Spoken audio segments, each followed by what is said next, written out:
yang maha kudus, mulia karya yang kudus. Hati kami sujud menyembah-Mu,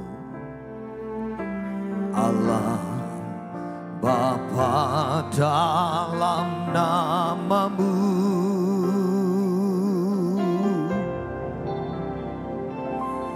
Kudus kasih-Mu, Yesusku. Kudus kasih-Mu, Bapakku. Penuhiku dengan Roh Kudus. Kudus nama-Mu, kudus.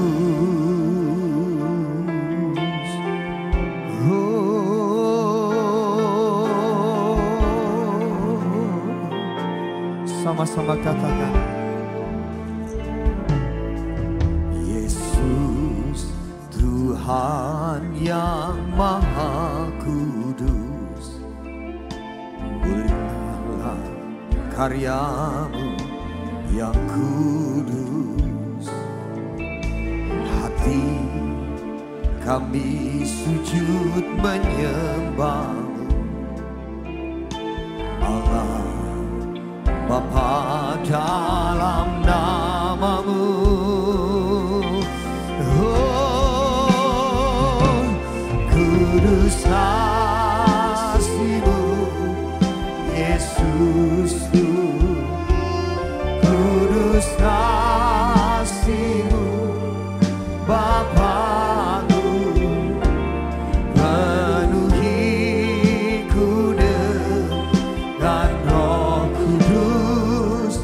Kudus nama-Mu, kudus. Katakan, kudus kasih-Mu, Yesusku.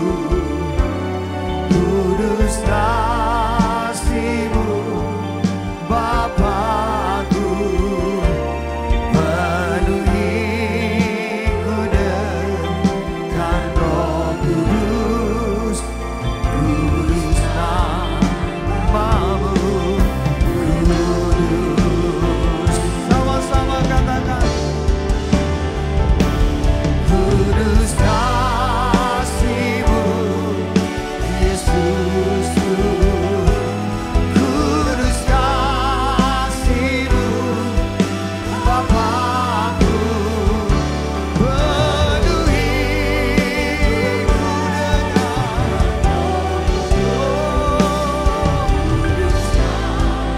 lagi katakan, oh, kudus kasih-Mu, Yesusku.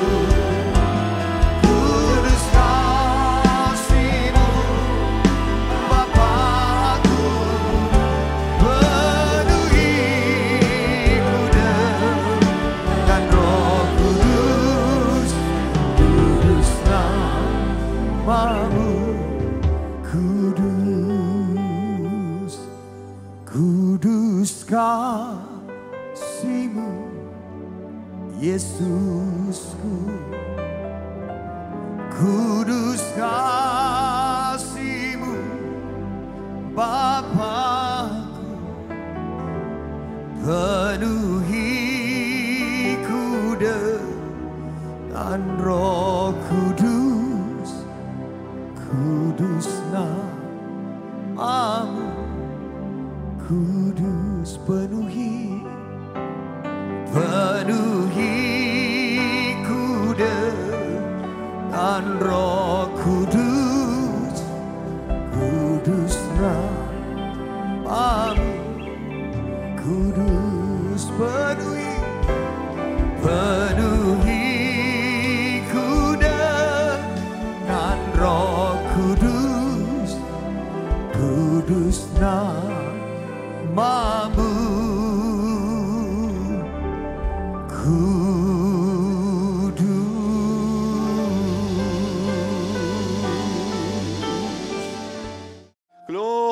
haleluya, haleluya. Bapa kami dalam surga, Bapa yang baik, yang kami kenal di dalam nama Tuhan Yesus Kristus. Kami hari ini ada di tempat ini. Kami rindu membuka hati kami. Kiranya Engkau sucikan hati kami. Supaya kami boleh menerima firman-Mu yang hidup.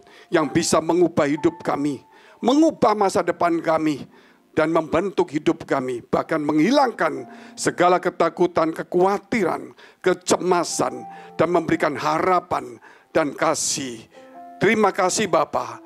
Kami berdoa juga untuk mereka dalam pergumulan. Mereka punya masalah, persoalan, tantangan, sakit penyakit dalam keluarga, pekerjaan, karir, studi mereka.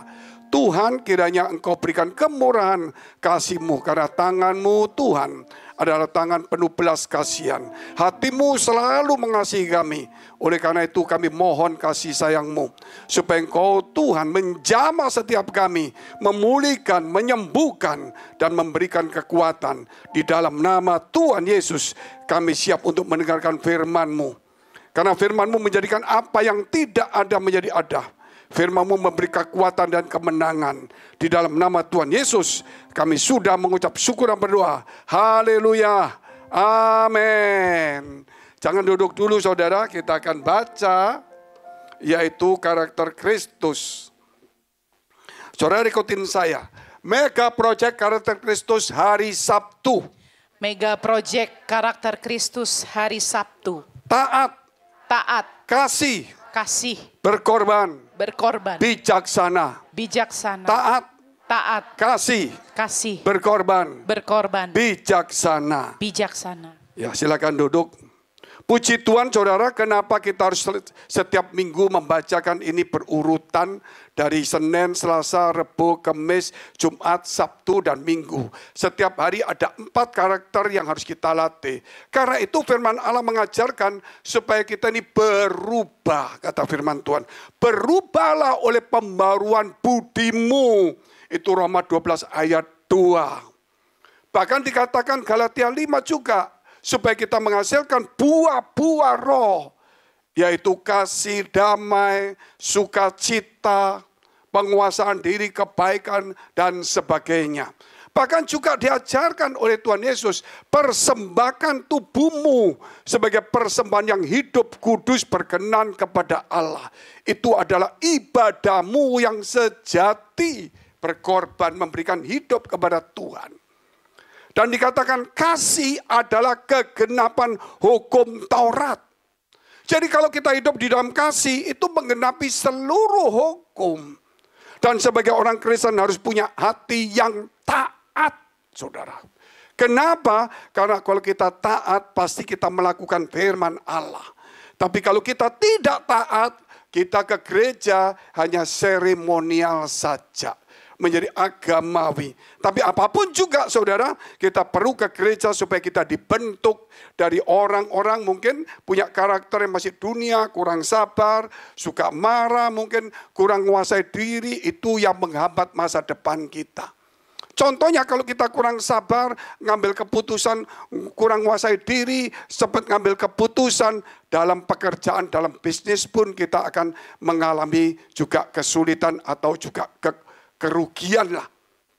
Jadi kita perlu punya karakter seperti itu. Bahkan firman Tuhan juga mengajarkan bahwa kalau kita itu malas, tidak mungkin kita dapat berkat. Tapi kita di gereja, kita banyak belajar, oh kalau datang Tuhan pasti diberkati, pasti dapat mujizat. Nah itu mendidik kita, bukan salah, mendidik kita menjadi, saudara, tidak pernah belajar. Akhirnya kita ini tidak mau giat, rajin. Memang bagus mengandalkan Tuhan. Tetapi mengandalkan itu kalau apa yang kita kerjakan. Contoh salah satu saya ketemu dengan salah satu tokoh dari NTT. Ini tokoh masih hidup sampai sekarang. Di zamannya pencurian Roh Kudus, air jadi anggur tahun 60 berapa itu kegerakan sampai seluruh dunia. Orang mati dibangkitkan. Bapak ini tinggal satu saksi hidupnya. Dia sedang kita wawancara, nanti saudara akan lihat wawancaranya. Salah satu dia berkata begini, ketika terjadi lawatan yang luar biasa, maka mujizat itu terjadi begitu hebat. Sehingga akhirnya orang-orang yang di sekitar situ, daerah situ, selalu hidup dalam mujizat. Dan berdoanya minta mujizat. Akhirnya Bapak ini berkata, karena minta mujizat, makanya Tuhan kirim kita datang sana untuk memberkati. Dan yang buruknya adalah mereka sudah tidak kurang giat kerja. Karena cuma mengandalkan mujizat. Sebenarnya kalau kita kerja itu juga mujizat. Mujizat itu berarti apa yang kita kerjakan dan perlu diperkuat atau diberkati oleh Tuhan. Jadi bukan kita diam-diam. Makanya itu kita perlu mengubah karakter kita. Nah kalau saudara sekolah, terus saudara cuma ada gereja, nggak salah, itu bagus. Tapi akhirnya nggak mau belajar. Terus kalau gagal gimana, saudara? Nah harus juga rajin. Tetapi itu saudara juga diajarkan di gereja. Kalau kita rajin setiap minggu, itu melatih kita disiplin setiap minggu. Melatih supaya setiap minggu itu kita taat. Akhirnya otomatis hati kita ini akan menjadi taat dan disiplin di tempat lain. Kalau untuk Tuhan saja tidak bisa, bagaimana di tempat lain? Oh di tempat lain saya bisa Pak, kalau di gereja nggak bisa. Oh berarti saudara itu karena dikejar target. Takut gagal, nggak dapat duit. Nah, itu juga buruk. Jadi karakter itu bukan karena tugas, bukan karena kewajiban, bukan juga karena mengejar target. Karakter itu adalah dari diri kita. Contohnya, seorang kalau kita melihat public relation atau customer service.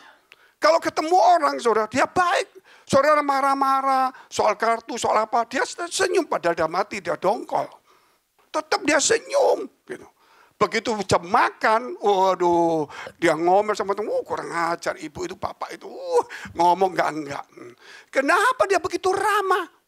Karena tugas, karena SOP, kewajiban, karena pekerjaan, karena target. Itu bagus, tapi itu bukan karakter. Sehingga di gereja itu dilatih karakter seperti itu. Senang nggak senang seperti itu. Puji Tuhan, temanya dulu. Hidup dalam iman bukan kuk rohani.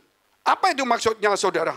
Kalau kita ini sekarang ini kebanyakan sudah kena kuk. Kuk itu apa? Kalau kita lihat sapi atau kerbau, kalau kerja itu dikasih kayu, itu namanya kuk. Namanya kuk dia. Nah kalau kuk itu saudara untuk supaya dibebani.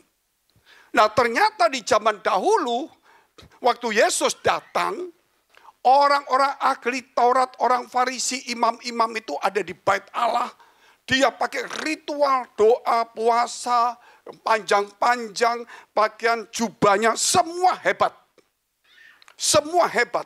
Tapi ketika mereka pergi ke sungai Yordan, para ahli Taurat orang Farisi ini, maka yang di sungai Yordan itu Yohanes Pembaptis ada di tengah-tengah sungai, kemudian menonjok mereka, nanti ayatnya ada. Hai ahli Taurat orang Farisi, bertobatlah, kurang lebih begitu. Dan dia katakan kurang enak juga, keturunan ular beludak, gitu saudara. Jadi hasilkan buah-buah sesuai pertobatan. Ternyata kalau kita melihat mereka ini aktif agama. Ritualnya hebat. Tapi kehidupan hasil dari imannya itu tidak ada. Nah kemudian sekarang gereja ini kembali percaya Yesus. Tapi ritualnya diperkuat lagi. Saudara ingat itu waktu Yesus. Dia ada di namanya di Bukit Bahagia. Bukit Bahagia. Dia bukan khotbah di bait Allah. Dia katakan, kamu berdoa panjang-panjang, bertele-tele di tikungan, di rumah-rumah ibadat kamu, sangka doamu kamu didengar Tuhan. Kalau berdoa masuklah dalam kamar, kuncilah pintu itu dan sebagainya. Itu artinya bukan tidak boleh di rumah ibadat. Tapi tidak perlu ditunjukkan orang. Bukan menjadi utama. Doa itu adalah hubungan pribadi dengan Tuhan. Bukan cuma laporan, saudara. Bukan cuma yang lain. Tapi hubungan pribadi dengan Tuhan. Tapi sekarang ritual itu sudah menjadi sepertinya Tuhan. Menggantikan pribadi Tuhan. Tanpa sadar kita seperti itu.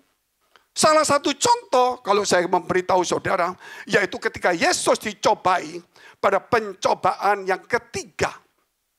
Maka iblis berkata dan membawa Yesus di tempat yang tinggi, di gunung yang tinggi, sambil menunjukkan dunia semua. Inilah semua dunia, sembahlah aku, maka kuberikan semua kepadamu. Sembah, toh? Saudara lihat ini. Tapi Yesus katakan apa? Enyalah kamu iblis, karena kamu harus menyembah. Sama enggak? Sama. Kamu harus menyembah Tuhan Allahmu, dan engkau berbakti. Bedanya di mana? Kalau iblis, saudara, suruh nyembah, dia kasih sesuatu. Kalau Yesus nyuruh kita nyembah, itu pengabdian. Bisa paham ya? Akhirnya kita sekarang sudah lihat di media pendeta-pendeta. Tanpa sadar kita pakai ajaran Tuhan, tetapi teorinya setan. Mari kita menyembah Tuhan, sembah Tuhan. Hadirat Tuhan datang, ayo kita sembah. Kita akan diberkati, kita sembah supaya Tuhan datang. Tuhan datang bukan soal menyembah, itu memang ada. Kata Tuhan, kalau kita mau mendengarkan firman Allah, dia datang. Karena pada mulanya adalah firman. Firman itu bersama-sama dengan Allah. Dan firman adalah Allah. Segala sesuatu dijadikan oleh dia firman. Yohanes 1. Kejadian 1 dikatakan, pada mulanya Allah berfirman. Jadi kalau Allah itu pasti berfirman. Amin. Kalau tidak berfirman, bukan Allah. Makanya ketika Yesus pergi ke satu tempat, Maria itu lihat Yesus datang, dia langsung duduk di bawah kakinya. Kenapa? Kalau Tuhan Allah pasti berfirman. Amin. Jadi dia duduk dekat di bawah kaki Tuhan. Tetapi Marta ritual. Memasak atau apa, sibuk saudara. Sehingga akhirnya Tuhan berkata, Marta, Marta, engkau menyusahkan dirimu sendiri. Lihatlah Maria mengambil bagian yang terbaik, yang tidak pernah diambil daripadanya. Artinya di sini saudara menyembah memang dekat Tuhan. Tapi kalau menyembah jangan konotasinya selalu minta. Walaupun kita perlu juga minta. Seakan-akan iblis ngomong begini, lu kamu lihat tuh. Kalau kamu nyembah aku tak kasih. Kalau kamu nyembah Tuhan kan gak dikasih. Minta dong seperti aku, masa kalah. Nah akhirnya gereja niru. Boleh minta tapi itu bukan utama. Kita harus mengabdi kepada Tuhan. Itu yang harus tujuan utama. Soal doa minta itu ada, tapi bukan harus minta. Gak doa, gak ada urusan. Mau minta gimana? Wah, jadi saya bingung. Jadi kalau doa berarti ada urusan, ada minta. Doa Bapak kami itu gak minta, gak ada. Minta juga ada. Gak selalu seperti itu. Makanya kewajiban agama kita berbahaya. Jadi kalau saudara mau supaya Tuhan datang, gak usah terlalu banyak ritual. Ritual tetap ada di gereja karena kita orang agama. Orang yang agama berarti percaya Tuhan. Amin. Orang agama berarti percaya adanya Tuhan. Pasti ada di rumah ibadat. Pasti ada aturan untuk menyampaikan sesuatu. Tapi setelah itu dia bukan harus pakai ritual. Hubungan pribadi dengan Allah. Sehingga kita sebut Allah itu Bapa. Jadi hubungan pribadi itu lebih penting. Tetapi sekarang kita sudah berubah. Gereja-gereja lebih banyak ritualnya. Doa, puasa. Jadi nggak salah juga saudara. Ayo kita jam sekian, tanggal sekian. Kita doa berapa ribu orang kota-kota semua. Jam yang sama doa supaya Tuhan dengar. Oh kata Tuhan. Yakobus pasal 5 sudah katakan begini. Elia itu manusia biasa. Seperti kita. Karena dia sungguh-sungguh berdoa. Supaya hujan jangan turun. Hujan pun enggak turun. Jadi kalau pendeta mengajak berdoa itu latihan bersama-sama. Supaya ada kesatuan boleh. Tetapi kalau tujuannya supaya didengar Tuhan. Terus kita rame-rame. Kelihatannya kurang tepat. Karena bukan jumlah yang menentukan. Yaitu kesungguhan hati kita. Dan kebenaran kita. Jadi bukan soal pendeta. Bukan soal nabi. Siapa yang sungguh-sungguh. Karena disebut manusia biasa. Hari ini kabar baik untuk saudara dan saya. Nah, jadi saudara dan saya belum tentu doa saya didengar juga. Mungkin doa saudara. Karena mungkin saudara lebih sungguh-sungguh. Dan lebih hidup benar. Jadi dari sinilah perlu kita belajar firman Allah. Mari kita lihat dulu poin pertama. Yohanes 8 ayat 43, ritual dan kuk rohani. Ya. Yohanes 8 ayat 43 dan 47. Apakah sebabnya kamu tidak mengerti bahasaku, kata Tuhan, sebab kamu tidak dapat menangkap firmanku. Nah, bicara firman lagi, kalau Tuhan pasti berfirman. Tahu-tahu saudara didatangi Tuhan terus nyanyi, nggak mungkin lah. Pasti kalau Tuhan datang kepada saudara langsung dia pasti berfirman, jangan takut. Nah, besok, dia mesti, dan itu terjadi. Bukan berarti tidak boleh ritual ada. Tetapi kita bukan agamawi seperti agama lain karena Tuhan kita hidup.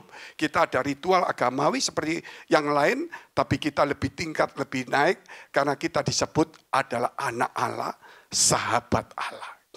Sahabat saudara. Terus iblislah yang menjadi bapakmu. Bahaya, ini dia ngomong sama ahli Taurat orang Farisi yang ada di bait Allah yang jubahnya memang imam-imam. Padahal saudara, iblis lain bapakmu loh. Terus gimana ritual mereka? Mereka ada di bait Allah loh. Salomo yang buat pakai nama Allah juga. Doa juga sama. Tetapi iblis lah bapakmu, bukan ritualnya salah. Terlalu mentuhankan ritual. Sehingga tidak ada kehidupan yang berkualitas. Seperti kita ada minggu yang berkualitas. Sekarang 1000 ketiga. Jadi kalau saudara mengikuti ibadah kita sejak awal 2006 itu sekarang kalau setiap minggu sungguh-sungguh cari Tuhan sudah 1003 hari yang berkualitas bagi Tuhan. Dan kamu ingin melakukan keinginan-keinginan bapakmu yaitu iblis, ia adalah pembunuh manusia sejak semula. Adam dan Hawa dihabisin dan tidak hidup dalam kebenaran. Sebab di dalam dia tidak ada kebenaran iblis. Apabila ia berkata dusta, ia berkata kehendaknya sendiri. Sebab ia adalah pendusta dan bapak segala dusta. Itu iblis. Terus 45. Tetapi karena aku mengatakan kebenaran kepada kamu, kamu tidak percaya kepadaku mengatakan kebenaran. Ya, jadi firman Allah. Siapakah di antaramu yang membuktikan bahwa aku berbuat dosa, kata Tuhan? Apabila aku mengatakan kebenaran, mengapakah kamu tidak percaya kepadaku? Harus ada percaya. Percaya itu berarti taat. Berarti sepenuhnya. Kalau saudara setengah-setengah, berarti saudara juga di tengah-tengah. Bukan karena saya pendeta, saya juga mesti mengejar sama. Kalau memang kebenaran, kalau tidak setengah-setengah berbahaya. Terus, barang siapa berasal dari Allah, ia mendengarkan firman Allah. Firman, tetap ritual ada, namanya doa tetap ada. Tapi firman Allah, itulah sebabnya kamu tidak mendengarkan, karena kamu tidak berasal dari Allah.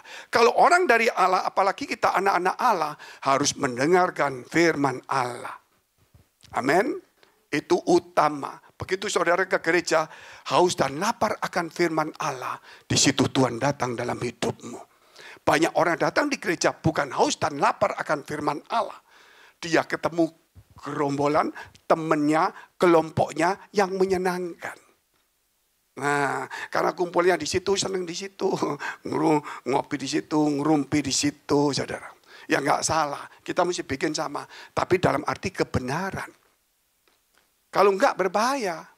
Masa saudara kalau kerja terus bawa kelompokmu kan enggak dong. Kalau kerja kan pribadi.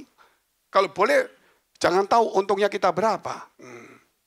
Tetapi ternyata kalau ke gereja hubungan pribadi dengan Allah, kita enggak hubungan pribadi dengan teman-teman. Ini yang berbahaya. Jadi kita lebih suka akan kumpulan daripada suka akan Tuhan. Haus dan lapar akan firman Allah. Kita lihat saudara yaitu Matius 3 ayat 7 sampai 10. Tetapi ini Yohanes Pembaptis. Waktu ia pembaptis itu melihat banyak orang Farisi dan orang Saduki datang untuk dibaptis. Berkatalah ia kepada mereka, "Hai kamu keturunan ular beludak." Ngeri enggak saudara? Ini orang-orang agamawi yang kita kalah loh. Puasanya rutin seminggu 2 kali. Waduh, pokoknya perpuluhannya rutin, doanya panjang, wah kalah kita. Tetapi saudara lihat itu, Tuhan sampai seperti Yohanes Pembaptis ngomong seperti itu. Siapakah yang mengatakan kamu bahwa kamu dapat melarikan diri dari murka yang akan datang? Terus, jadi hasilkanlah buah yang sesuai dengan pertobatan. Loh, saya sudah bertobat, Pak. Makanya saya datang di gereja. Itu pertobatan membuat saudara percaya kepada Tuhan dan datang di gereja. Itu pertobatan. Tetapi buahnya itu belum. Amin. Saya bertobat, makanya saya ke gereja. Dulu saya ke diskotik, sekarang saya di gereja. Gitu. Dulu saya ke sini, sekarang saya ke gereja. Itu bertobat. Dulu nggak percaya, sekarang percaya. Tetapi percaya itu, saudara, harus ada buahnya. Nah, ini percaya, tapi nggak ada buah. Terus kita lihat. Dan janganlah mengira bahwa kamu dapat berkata dalam hatimu, Abraham adalah bapak kami. Karena aku berkata kepadamu, Allah dapat menjadikan anak-anak bagi Abraham dari batu-batu ini. Itu orang Israel kan anak Abraham. Oh, nggak peduli. Yang penting kan aku anaknya Abraham. Loh, Tuhan bisa bikin dari batu. 10. Kapak sudah tersedia pada akar pohon. Dan setiap pohon yang tidak menghasilkan buah yang baik pasti ditebang dan dibuang ke dalam api. Saya kasih contoh, saudara. Hidup saudara seperti ini. Seperti ini. Saudara datang di gereja. Mungkin bahasa sedikit nggak apa-apa. Datang di gereja, aku mau doa. Kena. Oh, aku mesti nyembah. Kena. Puasa, kena. Oh, aku mau ini, ibadah. Kena, saudara. Aku ada masalah, berdoa lagi. Aku lemah. Datang di gereja, diberi kekuatan. Terus, saudara. Begitu dia mulai kuat. Dia tunjukkan dirinya, aku diberkati loh karena aku di gereja. Aku ini orang gereja, lihat aku sudah doa puasa di gereja, aktif pelayanan nih. Dia lihatan ini terus. Bisa paham saudara ya? Firman Allah mengatakan, kita lihat dulu. Kita lompat aja dulu ya. Yohanes 15, 14 dan 15. Lompat ke poin ketiga, nggak apa-apa. Kamu adalah sahabatku jikalau kamu berbuat apa yang kuperintahkan kepadamu. Dan firman Allah mengajarkan, jikalau kamu di dalam aku dan firmanku tinggal di dalam kamu. Itu ayat 7, Pak. Bisa dikeluarin itu. Ayat 6, 7 boleh. 6 dulu. Jadi akhirnya kita lebih menonjolkan. Begitu kita kering lagi. Waduh, ada masalah. Mungkin aku lupa ke gereja. Aku khawatir ke gereja lagi. Doa lagi. Didoakan lagi. Dapat mujizat lagi. Berkat lagi. Kering lagi ke gereja lagi, saudara. Nunjukkan kalau aku ini orang gereja, lihat sekarang aku diberkati. Jikalau kamu tinggal di dalam aku dan firmanku tinggal di dalam kamu, mintalah apa saja yang kamu kehendaki dan kamu menerimanya. Minta lagi. Seharusnya ini firman.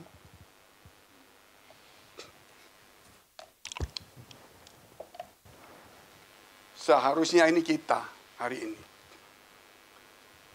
Ini kan tunjukkan dirinya terus, kaya, dipakai Tuhan, pendeta besar, pelayanan, karunia hebat, menyembuhkan. Terus ya lihat ini terus ngajarin orang ritual. Ritualnya ditunjukkan.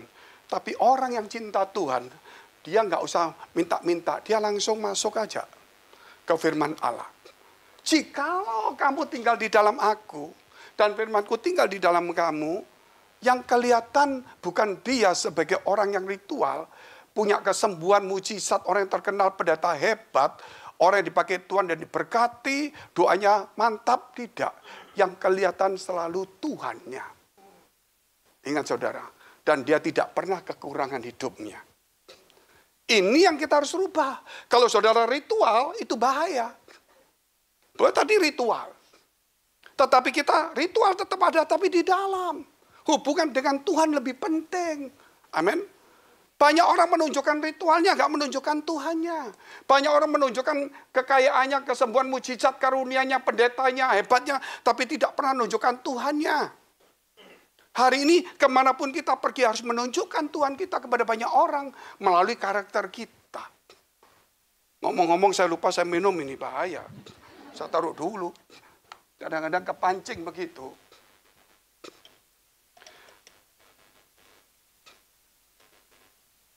Jadi dari sinilah saudara kita mesti mengubah diri kita menjadi orang yang betul-betul tenggelam kepada Tuhan.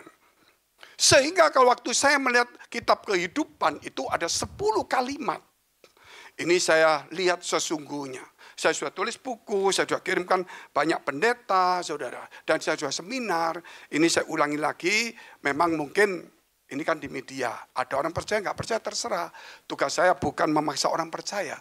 Tugas saya harus bersaksi dengan benar. Bahwa Tuhan itu hidup. Saya melihat kitab kehidupan. Ya pernah saya cerita, cuman saya ngomong ada 10 kalimat. Yang satu kalimat pernah kita ajarkan yaitu takut akan Tuhan. Orang yang takut akan Tuhan pasti menjauhi kejahatan. Orang yang takut Tuhan pasti bergaul akrab dengan Tuhan. Orang yang takut Tuhan pasti tidak kekurangan. Orang yang takut Tuhan pasti malaikat mengelilinginya. Orang yang takut Tuhan pasti orang itu kudus. Takut Tuhan begitu luar biasa sekali. Takut Tuhan pasti punya hikmat. Tetapi yang kedua saya kasih tahu, kemuliaan Allah. Saudara percaya dengan saya, sama percaya juga sama Tuhan. Sehingga orang yang percaya namanya tercatat dalam kitab kehidupan. Itulah dari 10 kalimat, 1 kalimat nama saya juga namamu ada di situ masing-masing. Pasti ada. Tapi ingat namamu di sini ada 9 kalimat. Dan salah satunya di bawah nama kita, kemuliaan Tuhan. Kalau hanya nama kita tercatat tapi tidak ada kemuliaan Tuhan, hanya cuma menunjukkan ritual agamawi modern dengan nama gereja, Yesus Kristus Tuhan yang teguh, juru selamat, tapi ritual diutamakan. Saudara lihat di media itu banyak ritual. Kita tidak tahu orang itu dari mana. Prosesnya berapa tahun kita tidak tahu. Lulusan mana kita nggak tahu, gereja mana kita nggak tahu. Yang penting dia bisa nyomot, apalagi dari AI. Yang penting hafal, ngotot atau bagus, orang tertarik. Tapi itu nyomot. Karena dia tidak pernah bergaul dengan Allah. Sekarang banyak orang mencuri firman melalui media. Media khotbah apa diambil, dia niru, ambil poin-poin potong-potong, khotbahnya bagus. Karena apa? Bagus khotbahnya, tapi dia tidak pernah bergaul dengan Tuhan. Sehingga itu kalau kita melihat hal yang kedua, cepat aja. Yaitu Mazmur 96 ayat 8 dan 10. Bukan yang kedua ini, yang ayatnya dulu. Mazmur. Berilah kepada Tuhan kemuliaan namanya. Kemuliaan. Jadi jangan kaget. Oh saya anak Allah. Oh anak Allah ya. Modelnya kok tingkah lakunya kok gini saudara. Gerejanya aktif. Pujiannya kencang. Puasanya kencang. Hebat sekali. Perpuluhannya kencang. Tapi kelakuannya kok begini. Itu ritual. Hati-hati, mulai sekarang kita mesti rubah itu semua. Jangan terjebak. Bawalah persembahan dan masuklah ke pelataran yang maksudnya hidupmu yang dipersembahkan kepada Allah. 9. Sujudlah menyembahkan kepada Tuhan dengan perhiasan kekudusan. Bukan minta-minta. Amin. Walaupun toh ada mintanya pasti. Namanya manusia kan butuh. Tapi bukan tujuannya semua itu harus minta. Belajar untuk mengucap syukur. Amin. Saudara tahu, saya kasih gini saudara. Saya percaya Tuhan, umpama dulu, terus saya berdoa, Tuhan minta ini dikasih. Minta lagi dikasih. Terus gak minta dikasih juga. Gak minta dikasih. Ada masalah minta dikasih. Dikasih. Gak minta dikasih. Akhirnya saya doa lagi puasa, minta dikasih. Doain orang minta dikasih. Doain orang minta dikasih. Lama-lama saya sudah selalu doanya minta-minta. Sudah terpacu ke situ, itulah gereja sekarang. Lupa nggak minta pun dikasih sama Tuhan. Sehingga kita lupa mengucap syukur. Doa minta nggak salah, tapi nggak minta pun dikasih. Belajar mengucap syukur juga kepada Tuhan. Gemetarlah di hadapannya, hai segenap bumi. 10. Katakanlah di antara bangsa-bangsa, Tuhan itu Raja. Sungguh tegak dunia tidak goyang. Ia akan mengadili bangsa-bangsa dalam kebenaran. Poin kedua, kita lihat. Keadilan dan kedatangan Tuhan. Sambungan tadi, Mazmur 96, sambungan tadi, ayat 11 sampai 13.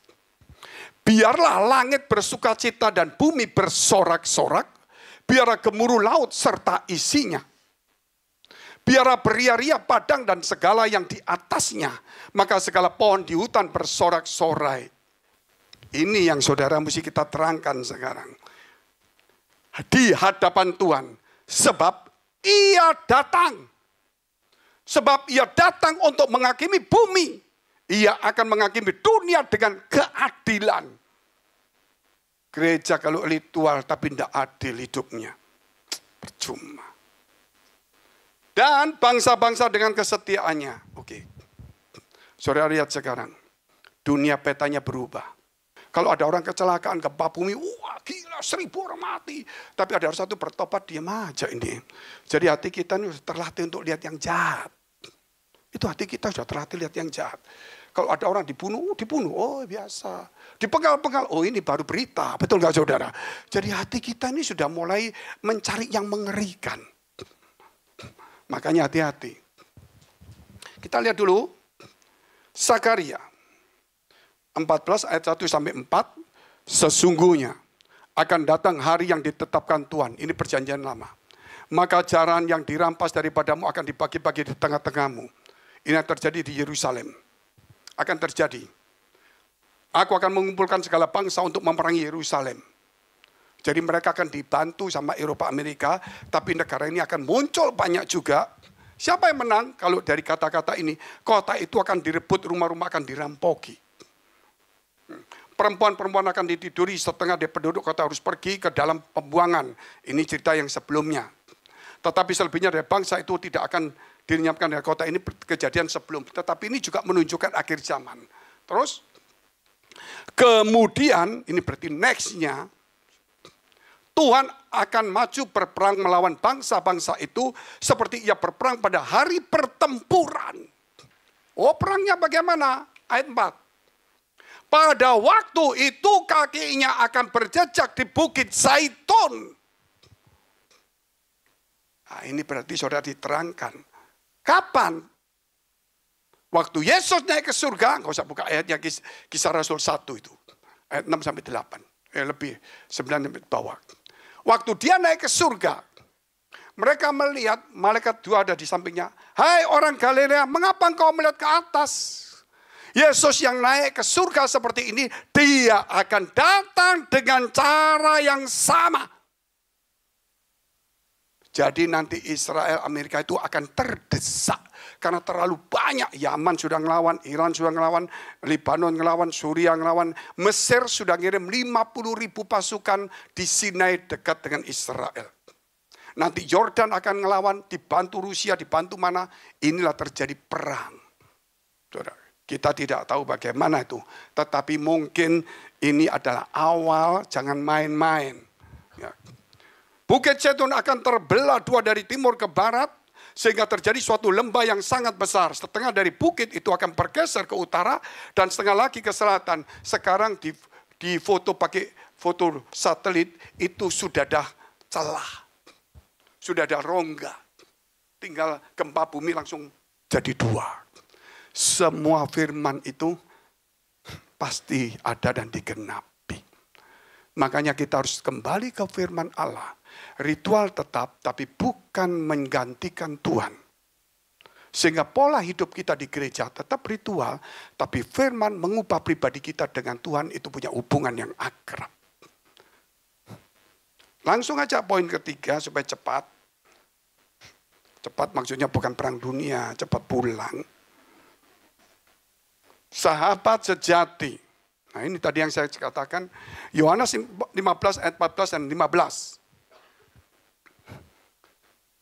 Kamu adalah sahabatku, jikalau kamu berbuat apa yang kuperintahkan kepadamu. Aku tidak menyebut kamu lagi hamba.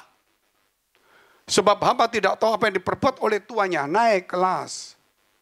Saudara, hamba itu cuma melakukan saja taat. Tapi kalau sahabat itu sudah bergaul akrab.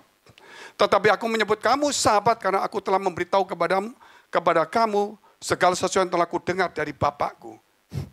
Matius 4, sudah tadi ya, 8-10 mengulang saja yang tadi saya katakan menyembah itu. Dan iblis membawanya pula ke atas gunung yang sangat tinggi dan memperlihatkan kepadanya semua kerajaan dunia dengan kemegahannya. 9. Dan berkata kepadanya semua itu akan kuberikan kepadamu jika engkau sujud menyembah. Ini perhatikan, ini hal baru yang Tuhan beri kepada gereja kita. Tentang ritual ini sudah seri keempat yang kita ngomong.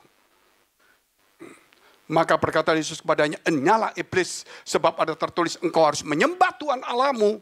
Bedanya, dan hanya kepada Dia sajalah engkau berbakti. Ada perbedaan jelas. Itu ada di dalam poin, kalau saudara lihat YouTube nanti, seri 1, 2, 3 itu diterangkan ada begitu banyak. Tapi kita tidak bisa. Kita lari, saudara, saya mau saksi sebelum satu ayat terakhir. Suatu hari, sebelum saya buka gereja, ya, saya ada beberapa teman-teman, kita makan di sana lah. Apa, Chinese foodnya apa yang paling enak dulu? Tapi nggak mahal, yang di Tiong Bahru itu apa? Saya nggak mau promosi, nggak dibayar soalnya. Ya dia ngomong aja, cuma satu itu, saudara. Murah dan memang enak juga, rame. Saya makan, saya bawa satu pendeta, cukup terkenal. Pendeta itu duduk depan, saya pesankan yang, ya dia tahu makan yang paling enak, makanya dia paling jago. Kalau ngajak makan kalau makan saya tidak tahu yang enak, saya cuma sehat.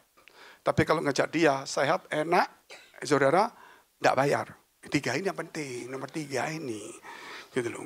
Tapi jangan sering-sering lah, diguyon aja, Jong. Nah, waktu saya makan itu ada ikan, tim. Bahwa paling enak dia ikan tim. Waktu saya makan, dia tanya terus, "Pak, gimana kabarnya?" "Baik." "Pelayanannya baik."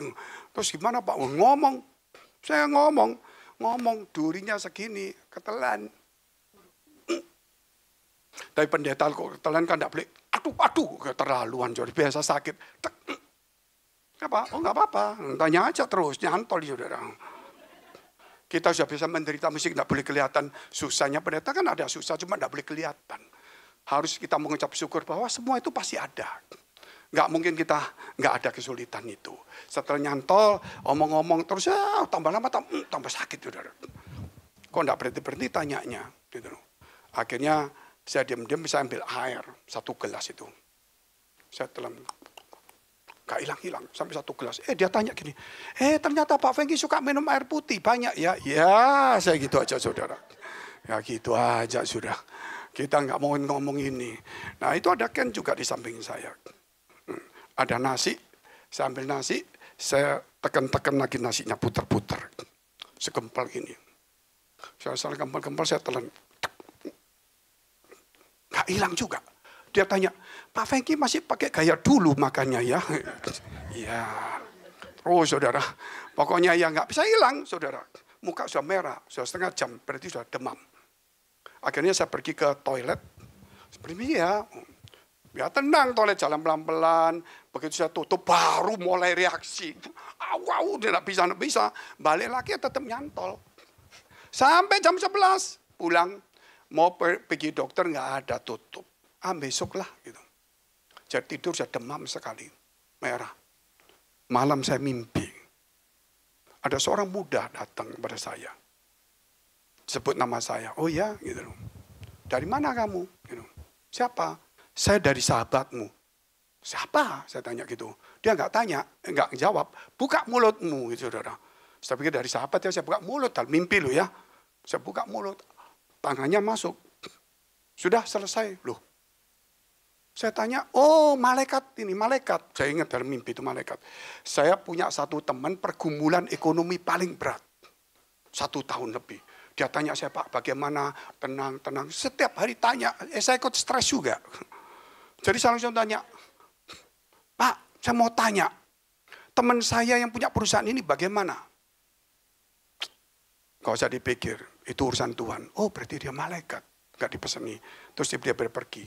Pagi-pagi saya bangun. Hilang itu semua. Demam itu hilang. Durinya gak tahu kemana. Hilang. Berapa hari kemudian saya pas ketemu dokter teman saya, ya ngomong-ngomong, "Dokter apa?" Saya saksi karena dokter bukan Kristen toh. "Oh gini. Aduh Pak, duri aja ngerepoti Tuhan." Loh, siapa yang ngerepoti Tuhan? Bener ya saudara.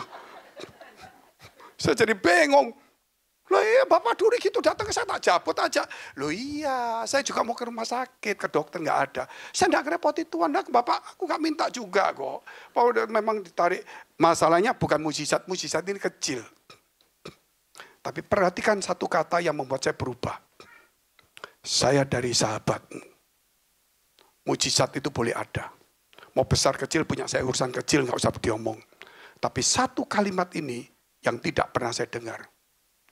Saya dari sahabatmu. Mungkin saudara ini punya sakit begitu berat, mati pun dibangkitkan. Itu mujizat. Tapi apakah ada kata-kata, kamu adalah sahabatku? Hari ini masalah kita akan selesai. Semuanya Tuhan akan tolong. Tapi ingat, mujizat itu penting juga. Tapi jauh lebih itu, apakah dia mau menyebut kita ini sebagai sahabat? Perhatikan itu baik-baik. Mari kita bangkit berdiri, kita berdoa. Kami berdoa untuk segala firman yang telah kami dengar semuanya, Engkau sucikan, Engkau kuduskan. Supaya kami layak di dalam persekutuan dengan Tuhan. Supaya apa yang kami tahu hari ini, ritual dan kehidupan dengan iman yang benar. Supaya kami tidak terjebak di dalam ritual dan membanggakan ritual. Membuat ritual menggantikan Tuhan. Biar hari ini kami mau tenggelam di dalam Tuhan. Kami mau tidak menunjukkan sebagai seorang yang aktif, seorang yang punya karunia, punya mujizat, terkenal, punya kedudukan, kekayaan, doa yang didengar, dan punya nubuatan, kesembuhan, dan semuanya. Hari ini Tuhan, kami ingin masukkan diri kami kepada Tuhan. Supaya yang semua yang terlihat adalah kemuliaan Tuhan. Engkau memberkati kami semua di tempat ini. Jauhkan dari kekhawatiran, ketakutan. Mujizat kami butuh Tuhan. Mungkin ada yang sakit begitu berat sekali. Ada yang kecil. Bukan masalah sembuhnya kami hari ini. Tuhan, kami juga ingin sembuh. Tapi kami ingin satu kalimat firman Tuhan yang keluar dari mulutmu. Bahwa kami ada kemuliaan Tuhan. Sehingga aku berkata, kamu adalah sahabatku. Tuhan, tolonglah kami semua. Mari kita berdoa syafaat untuk semua gereja yang ada di seluruh dunia. Kami berdoa untuk semua gereja yang ada di seluruh dunia. Dari hamba Tuhan sampai kepada umat Tuhan. Kiranya Engkau memberkati mereka supaya mereka menjadi berkat dan berdampak. Kami berdoa untuk semua gereja yang ada di seluruh dunia. Supaya mereka dipenuhi orang-orang yang takut akan Tuhan dan tulus hatinya. Kami berdoa untuk semua gereja yang ada di seluruh dunia. Supaya mereka bersatu rukun dan tidak terpecah-pecah. Supaya dunia percaya Yesus adalah Tuhan bagi kemuliaan Allah Bapa di surga. Demikian gereja di mana kami menggembalakannya. Gereja Blessing in the Spirit. Kami berdoa untuk setiap persembahan yang dipersembahkan umat-Mu. Kiranya menjadi dupa yang harum di hadapan Tuhan. Dan Kau memberkati segala pekerjaan, rumah tangga, kesehatan, iman rohani mereka. Sampai kepada anak cucu mereka. Dan kebajikan kemuliaan Tuhan selalu menyertai kami semuanya. Mari dekapkan kedua tanganmu di dadamu. Karena untuk menerima berkat itu mudah dan pasti. Namun kerap kali kita tidak menjaga hati kita. Sehingga kita menjadi kikir, sombong, sibuk, arogan. Firman Tuhan mengatakan, jagalah hatimu dengan penuh segala kewaspadaan. Karena dari situlah terpancar kehidupan. Jadilah berkat. Dan terimalah berkat rahmat anugerah dari Allah Bapa di surga. Di dalam putra tunggalnya Yesus Kristus yang telah mati bagi dosa-dosa kita. Dan bangkit pada hari ketiga sehingga kita punya Tuhan Allah yang hidup. Dan iman kita bukan kepada Tuhan yang mati. Dan Dia naik surga menyediakan rumah bagi kita. Sehingga kita punya pengharapan yang pasti. Dan Dia akan datang kedua kali menjemput gereja, jemaat dan umatnya. Yang berjaga-jaga kudus, dewasa dan bijaksana. Serta menghakimi dunia. Di dalam persekutuan dengan Roh Kudus membuat hati kita berkobar-kobar. Roh kita menyala-nyala. Sehingga kita senantiasa di dalam kasih semula kepada Tuhan. Roh Kudus menghibur, menguatkan, memelihara, menginsyafkan. Menuntun, memimpin kita kepada kebenaran dan kekudusan. Dan membuat kita menjadi saksi Kristus. Mulai hari ini sampai selama-lamanya. Mari akhiri dengan doa yang diajarkan Tuhan Yesus kepada kita. Bapa kami yang ada di surga. Dikuduskanlah nama-Mu. Datanglah kerajaan-Mu, jadilah kehendak-Mu di bumi seperti di surga.